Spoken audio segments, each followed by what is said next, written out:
And hello again from WJ Live, powered by the Western Journal.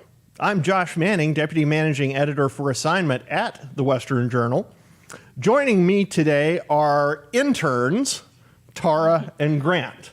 And this is a very big day for interns, Tara and Grant. I am very pleased to report that they have both been offered jobs at the Western Journal. They have performed just absolutely wonderfully, and we have offered them jobs. We are excited, can't wait to hear back from them. I know one of them has made a decision, one of them has not. I won't reveal that on TV. Yeah, it's a little cliffhanger. Little cliffhanger. You can tune in next week to see who made the decision and who didn't. But anyway, we are very excited. They've done a great job, and we wanted to. I just wanted to acknowledge that to you all. Thank you for tuning in today. We appreciate it. It is Wednesday. We are halfway through the week, and we've got three interesting stories, maybe a little bit off the beaten path from what we have been, from what you've been seeing in the establishment media. Stuff we want to talk about today. First off, Joe Biden is back. They are finally letting Biden talk a little bit. We had months of silence from Biden. Now that he's talking a little bit, they're loosening up. Things are getting better because, as my old pastor used to say, what's down in the well comes up in the bucket. And there's a lot of interesting things that come up in his bucket. And he has said some very interesting things about Trump supporters, Republicans, and he's linked back to the Civil War. This is worse than what he said at his faux State of the Union address a couple of months ago.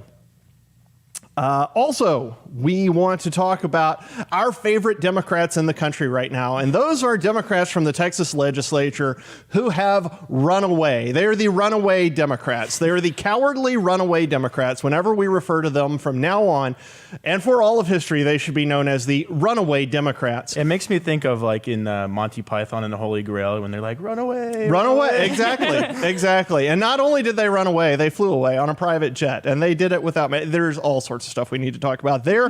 Some things maybe you haven't considered about them. And then finally, we want to have a quick discussion about Cuba. The Biden administration has issued orders to people fleeing Cuba, fleeing the communist dictatorship there. And the orders are none too friendly. We want to compare that to what they've been messaging to people on the other side of the southern border. So full show for us today. First off, though, Tara, take it away. We want to hear about Biden. We want to hear about the Civil War. Oh, yeah. Well, Biden just made another blunder that had Trump made. It would have been 7 days of news. And so we actually brought the clip up for you because it's actually worth watching. We're facing the most significant test of our democracy since the Civil War. That's not hyperbole. Since the Civil War. The Confederates, back then, never breached the Capitol, as insurrectionists did on January the 6th. Yeah, so if you didn't catch that, he said, we are facing the most significant test our democracy has seen since the Civil War. And he even emphasizes that he's not joking. He goes off and says that's not hyperbole. So this is just a pretty outrageous statement, I think, because he's basically saying that slavery is not even comparable to what Pelosi and Biden and his gang of misfits experienced in January. And isn't that just ridiculous? Yeah, I really like that. What AOC experienced or didn't experience on January 6th is comparable to slavery, to the enslavement of hundreds of thousands of black Americans. AOC being a little bit uncomfortable, comparable to the slavery of hundreds of thousands of Americans. Capitol police officer Thank came you, in Joe there. Biden. A Capitol police officer came in there, but she didn't know that it was a Capitol police officer. So that's, that's very frightening when that happens. And also when you, in general, hate the police and distrust them, that doesn't help you there. Right. Oh, yeah, and just what an insult to the people who actually went through slavery. To go off and say what I'm experiencing is worse than what you experienced as a slave, as someone who was made in the image of God, and then all of these people were just used as tools. It's like, how insulting and rude, and then they claim to be the party for minorities and the party against racism and slavery. It just seems so tone deaf to me, Yeah, and the idea that, 500,000 or 600,000 Americans had to die to get rid of slavery. We settled that as a country, and that's one of the enormous lies of critical race theory is that we didn't settle that. We've settled it. we settled it by killing 500,000 or 600,000 Americans. It was tragic, but it did end slavery. And we did it before almost anyone else. And after we did it, after we and the British did it, it began to spread through the civilized world. Now, there is still lots of slavery in the Middle East and the East. There's still slavery in Africa as well. Yeah, and the one thing, too, to point out is that all summer, you know, as I said, on Wednesday, I'm from Minnesota, so I literally watched my entire state burn, for the majority, because they didn't just stay in Minneapolis. They went out to the suburbs. They went out and went to wreak havoc across the entire state. And so now we, as, like, mainstream conservatives, are being slammed and lumped into these people who are following QAnon and the kind of these, like, conspiracy theorist people, who are probably 20 of them. 20 of them probably broke into the offices, which is not good. We don't condone that. But to say that we're like at that same playing field, that's the broad brush that middle of the road conservatives are being painted with, and it's not acceptable. So the thing too that we have to point out is that these people burned down businesses, they stopped incomes for families, they stopped livelihoods, you know, and then CNN covers it as though they said we have a graphic for it. We said fiery but mostly peaceful protests after police shooting. Just love that's You know, my favorite. it's That's one of my huge. favorite Yeah. CNN moments ever, probably. fiery but mostly peaceful protests. Yeah, so it's ridiculous because this shows, again, how the media has twisted the narrative and is just painting out conservatives and that middle road demographic to be crazy. And the thing is the President of the United States is peddling this. Yeah, the President of the United States is peddling this. And, you know, just a few months earlier, when you heard references to civil war and doomsayers saying, good gracious, we may be heading toward a civil war or something, it was liberals who you would hear say, oh, we don't need to talk about that. Oh, no, you want violence. And now that's exactly what President Biden is doing. He's done it twice now. And the second time, as you noted, he literally said this is not hyperbole. The Confederates didn't breach the Capitol. But it's, yes, Joe Biden, you are right. Half of the country revolting against the other half is the same as a bunch of people breaking into the Capitol and standing in line in the stanchions. And standing between the things that keep the crowd from getting too close to the art. They stood in line. The vast majority of them were perfectly fine as far as their behavior goes. That's the same as the Civil War. Yeah, and the reason they're allowed to get away with saying that is because of how the media presented the entire thing, like from top to bottom. And so it's really crazy when you have just that sharp comparison, because I know it used to be kind of a thing like, see what liberals do, they burn everything down and whatever. But I think the delusion behind being even able to say that is because the left is so obsessed with having a victim mentality, that victim narrative, is that they don't realize what they're fighting for anymore, because the values that conservatives are fighting for, those are never going to end. They're like family values, you know, like representing the flag, standing up for your country, helping your neighbor, helping your family. And once the left is like, oh, all we're going to have left after this is making the government God, that's not a very sellable platform. What do you think, Grant? Yeah, I agree with that 100%. I think that what the left is doing is that they are trying to, like you said, paint themselves as a victim in every situation. And it's sort of like a boy who cried wolf scenario, except there's actually never a wolf. It's just always the crying. There's no wolf ever. But if there was a wolf, we wouldn't believe them, because everything is racist or everything is terrible. Everything is the worst threat to democracy that we've seen in X amount of years or X amount of days. It's like when everything is always presented as this terrible, horrible thing that's like so destructive to our country, and it's going to tear the fabric of our country apart, then, you know, we're going to stop believing. I mean, Republicans have realized for a long time that Democrats are being dishonest about this sort of thing, and that their goal in comparing something like the January 6th incursion that occurred at the Capitol to the Civil War is solely to paint Republicans as some sort of terrible domestic terrorists, so that they won't get elected anymore. That's their goal, and they're going to continue to do it. And I think Republicans are admitting that, and we'll see if, you know, middle America sort of the moderates kind of start to admit that as well, because I think it's something Republicans have already admitted in their heads. Yeah, I was looking earlier today at a piece on critical race theory and how it has just permeated corporate America, and I think that's going to play a part in this, Grant, is that as more and more people go to their jobs, more and more people who are not racist, who are decent, hardworking, tax-paying, God-fearing Americans go to their jobs and are then dragged into an HR office and forced to listen to a seminar that says that they are racist, even though there's not a racist bone in their body. I think they're going to begin to wake up more and more to that. The really alarming thing, we got to move on from this, but the really alarming thing is that there's only so long you can treat someone like an animal before they begin acting like an animal.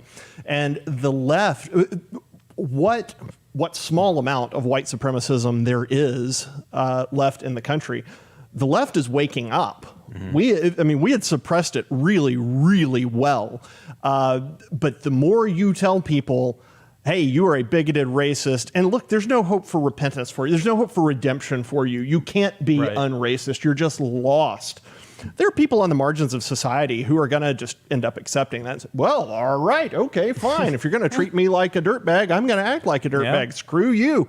And then you wake up something very, very dangerous. And conservatives had managed to pretty much keep that under control and shut those people down.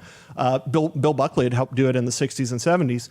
And now the left is reawakening something that I don't think they have the faintest idea the danger that they are actually reawakening. But anyway, that's good, Tara. Good. So I want to pass from there over to Grant. Grant, talking about Democrats, talking about their fecklessness, their insincerity, their pitiful, serial patheticness.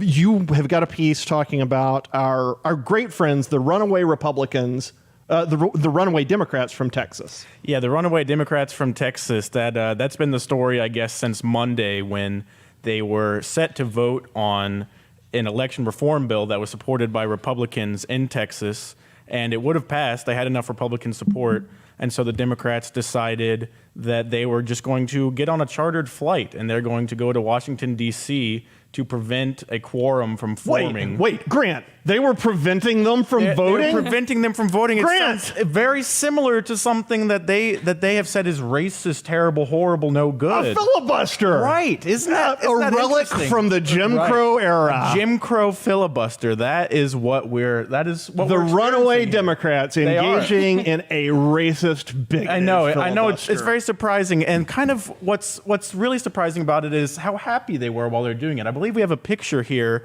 of them oh my gracious! They're ready to go on their vacation. Look at those racists. Right, they're racist. They're going to go on their vacation. They're so happy to be racist that they're just holding up their peace signs.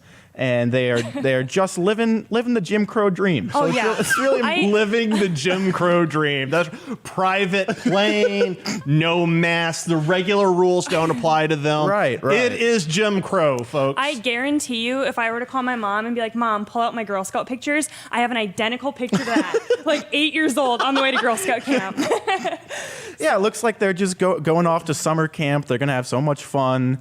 But unfortunately, this is the real world we're talking about. We're talking about actual reform bills that are going to make Americans regain, hopefully, trust in these elections that we've lost. And we've discussed at length the reasons that many on the right have lost trust in these elections and how many of those reasons have merit. I don't want to get into that too much, but they are real, and that's a real feeling that people have. Well, look, you're probably watching us at your computer. Keep us open another tab, go over to westernjournal.com. Two of the top stories on the page right now are about recounts and audits, and they're finding inconsistencies. There's big stuff out there happening right now. Americans have lost faith in that, and now they're losing more faith in their elected representatives. They are. And so Ted Cruz, also of Texas, the senator, he kind of called out one of the elements of hypocrisy that the Democrats were displaying.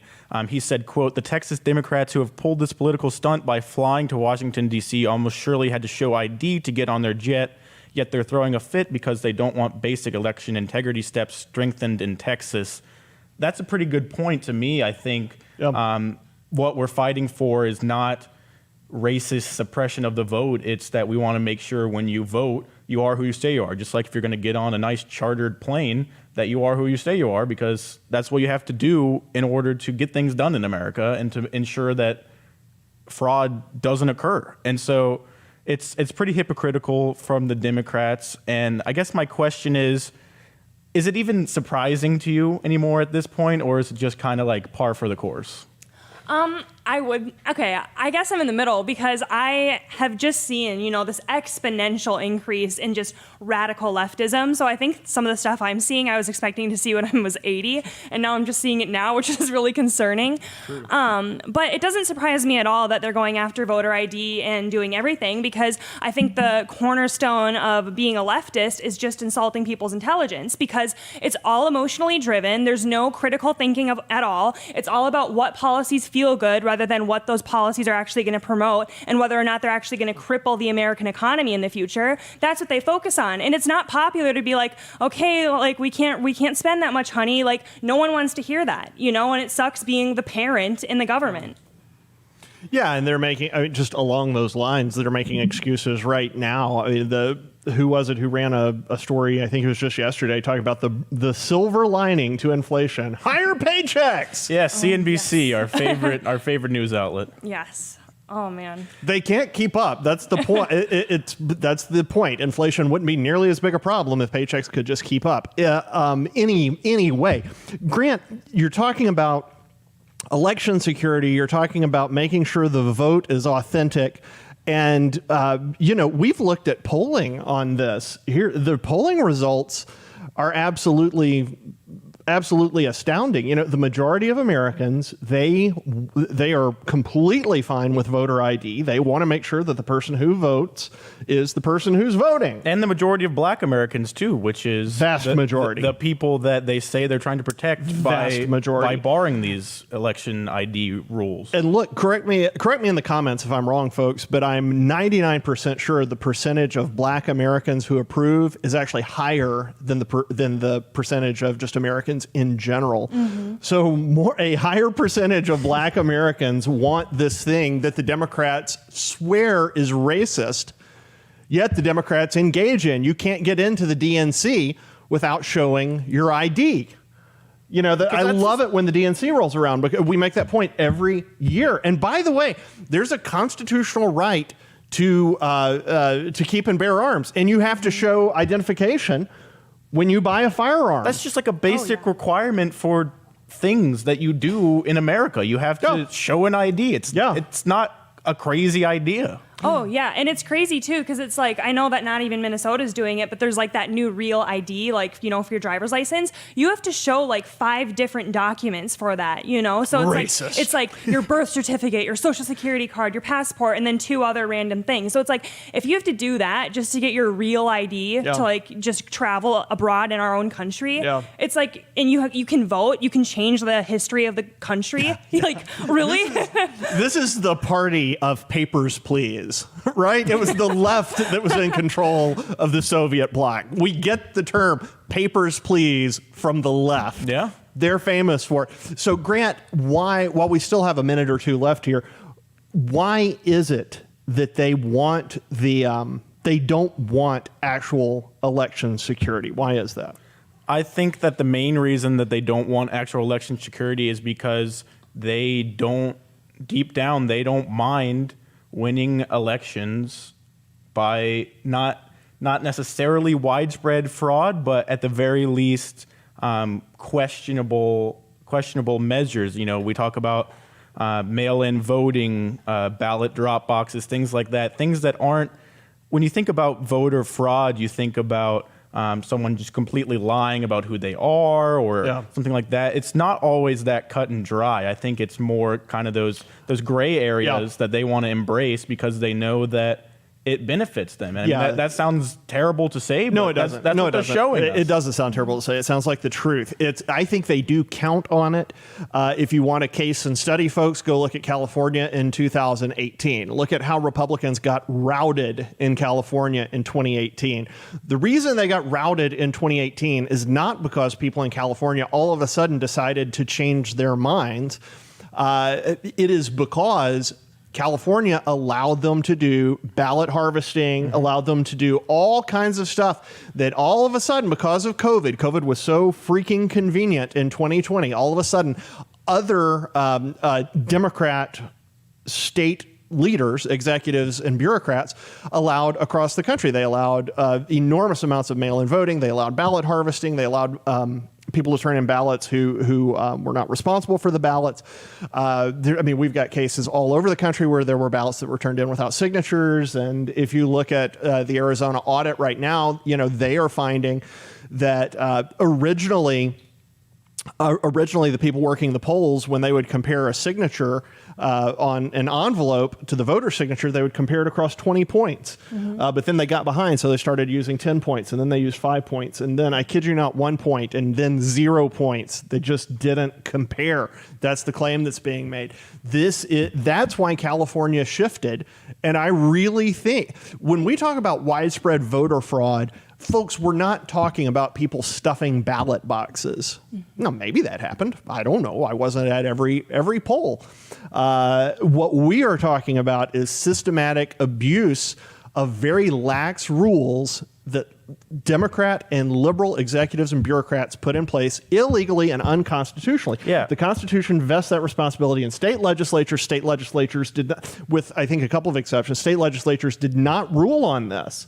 The executives just decided, we're going to change the rules. That is illegal. Yeah, I know we're running out of And time fraudulent. here for this segment, so I'll wrap it up quickly. But I my think fault. Sorry. It's okay. It's okay. I think that that's a great point that you make, is that people, they think that because we've debunked this idea of stuffing ballot boxes, or we've debunked, for example, this video that came out in Georgia that I'm sure we all remember, of some suspicious briefcases being wheeled out. And, apparently that video got debunked. And so that means that there's no voter fraud Anywhere. At any time in history. That's just not the case. Yeah. Like, just because it's not a blatant stuffing of a ballot box or a false name or someone who's dead voting, which we did see those things too, just because those things aren't the main problem doesn't mean that there's not voter fraud on some scale, or at least some sort of systemic abuse of the system, like you said, by state legislators who don't have the authority to do so, but they did it anyway. So Yeah, illegal. And to the extent that it's illegal, it's fraudulent.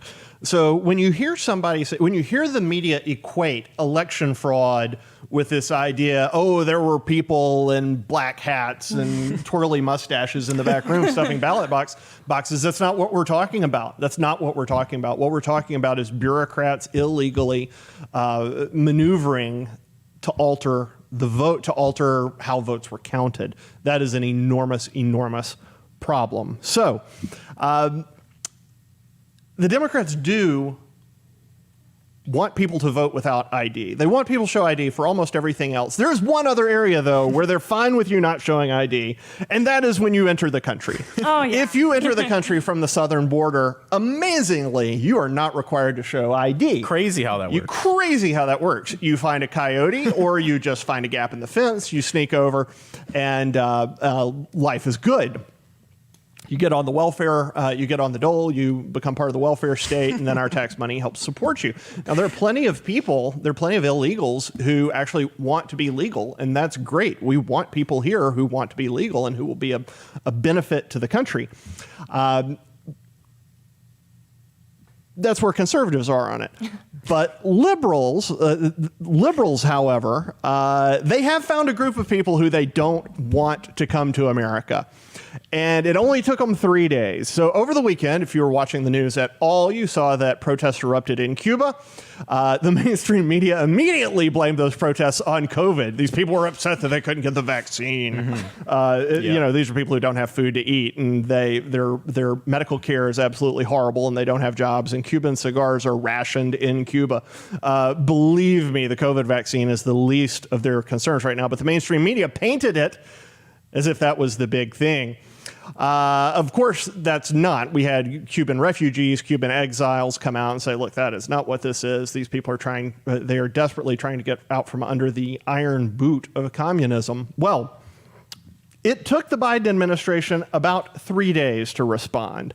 And that is when U.S. Secretary of Homeland Security Alejandro Mayorkas warned Cubans and Haitians, I'm reading from a report from the Western Journal, warned Cubans and Haitians on Tuesday that the Biden administration will throw out anyone who attempts to come to the United States by sea. Mayorkas is himself a citizen who first came to the U.S. from Cuba as a refugee. Quoting Mayorkas, "Allow me to be clear. If you take to the sea, you will not come to the United States." I like sort of the poetic license. If you take to the seas, you will not come to the United Rules States. for thee, but not for me. Yeah, it also reminds me of Obama. He would always say, "Let me be clear." Allow me to be clear. Allow gosh. me to be clear. So it took the Biden administration 3 days. They came out very quickly and said, "Hey, you ain't coming here." So, guys, I went back and I looked at how long it took Kamala to say anything. Well, really the administration, but lead administration people to say anything about the southern border. It took Kamala 140 days. 140 days. To come out and say, listen, do not come. If you're in Guatemala, Honduras, Mexico, do not come. 140 days. It took them 3 days to tell people fleeing Cuba not to come. Let's go to Tara here. Tara, what is the difference? Oh man, it's just outstanding to me because first of all, I think too with like 3 days, a lot of like the MO with Cuba is it's kind of I think more talked about or more well known in the sense because you had JFK like really get into that and it was like the Cuban Missile Crisis. So I think people kind of think of that as like a cornerstone issue. And I think it's a lot easier to be like, what border crisis? Oh, I completely ignored that for my entire campaign. Now I have to go deal with it. What? Whoops. So I think that's kind of like the main issue. And I think too with like the blaming it on COVID thing. Like when I first read that, I seriously thought I needed to put on my glasses because I thought it was a Babylon Bee article. And then I was like, oh wait, that's reality, which has happened like quite a few times. So I think that's the main difference is that they just can't dismiss Cuba in the same way because I do think that's like one of the issues that Americans are more educated about. And I think that Mexico, I think the perception is, oh, well, that's always been a mess, so who really cares? You know, and I think that that's like what allows all of the horrors to continue, you know, because they're at 700% capacity. You have women and children being raped every single day on the border, and it's never talked about. That's my favorite part of the Mayorkas claim. He's saying it's for safety's sake. Like, look, if you go to sea trying to get here, you're going to sink. Don't do it. Well, first off, you're not necessarily going to sink. There are plenty of people who get here that way, though it is incredibly dangerous.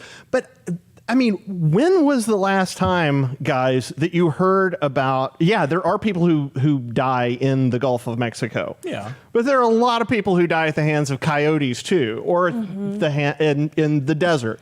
Yeah. There are also an enormous number of women and children who are raped on their way across the southern border. Or on their way to the southern border to get across. As far as I know, the Gulf of Mexico has never raped a Cuban trying to get here. The safety thing that argument makes absolutely no sense. Yeah, especially there are people dying in Mexico and Honduras and Guatemala trying to get here. Especially when you think about the silence of Mayorkas and the rest of the Biden administration about how dangerous it is to get here from the southern border. Like, it would be one thing if they said, wow, it's very dangerous to get here from the southern border. It's also very dangerous to get here through the Gulf of Mexico. Like, okay, that's true. But it's like when you're only going to choose one that's dangerous and the other one we're just not allowed to talk about. There's an interesting amount, I guess an interesting thing. There's a disturbing amount of ignorance on the left about this, too. I don't know if you guys will remember. I'm sure some of you folks viewing will remember. I think it was back during the Democrat primaries in 2020. A discussion about coyotes erupted. And there were liberals all over Twitter who thought that they were discussing actual four-legged canine cousins. Coyotes, what do coyotes have to do with anything? It was unbelievably embarrassing. If you were on the left, it's incredibly embarrassing. And I think this goes to your point just a little bit. There's an enormous amount of ignorance about what actually happens before those folks get here. Look, we say around the office fairly frequently, look, leftism is not kind. Liberals are not, they're not being nice. It's not nice to tell people, oh yes, if you can get to the border, you can come over, we'll take care of you. That is not a nice thing to do when there's the danger of rape and murder and pillage on the way. Now, you can say, well, gosh, shouldn't you use the same standard for Cuba?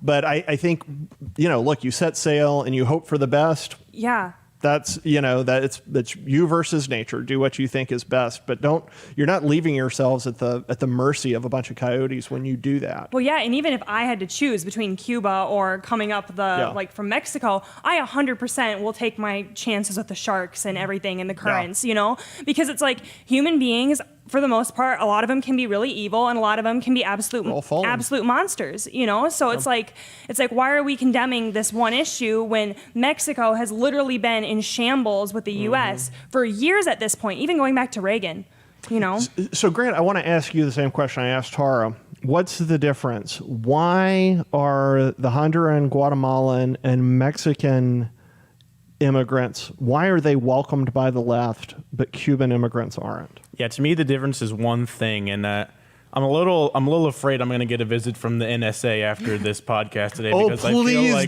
feel like if you were the NSA and you would like to visit us, please do. I feel like I'm a little conspiracy level today, but they're all happen to be true, so it's not a conspiracy to me.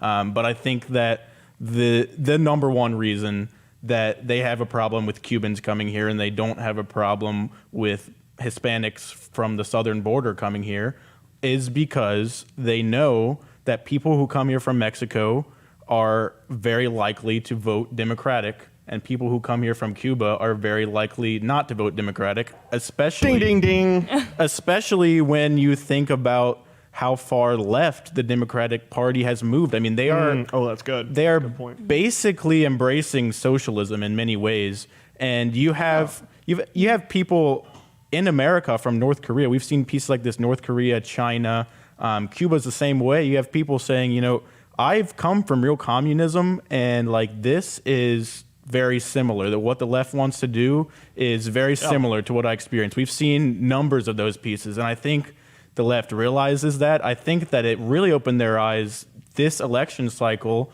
when Trump won such a huge portion of the Hispanic vote in Florida, particularly. Yep. They thought Florida was going to be a battleground state. They thought that Biden had a great chance to flip Florida blue, and Trump won pretty handily in large part because of the Hispanic vote. And I think the reason for that is because there's so many people there who either experienced communism or socialism in Cuba, or they have relatives or they have friends who experienced it. And so they say, we don't want that here. And I think that the Democrats are deathly afraid that the more of those people who come to the country, the less likely they are to win elections like they did this last one. And really, they didn't win this last one as handily as they would have liked. So, yeah. Well, and it's like, I don't even think that the American left even realizes how good they have it. Because first of all, if you're from Cuba, you're going to come here scratching your head being like, I've seen this before. They're promising they're not going to take full control. They're promising that we're going to have independence. They're promising we're going to have small businesses.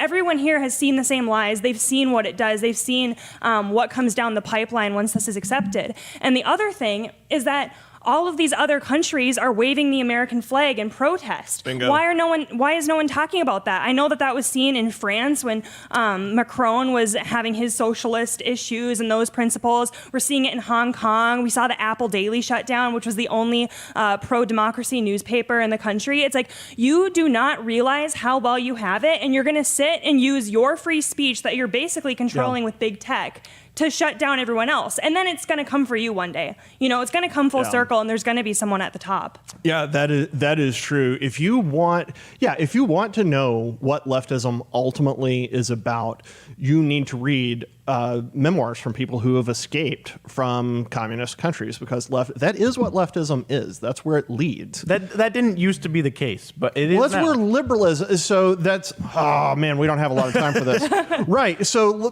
there are two different things, right? There are liberals who are essentially essentially pro-America, but want a little bit bigger government. They classical want a little liberal. bit more government involvement, and they're conservatives.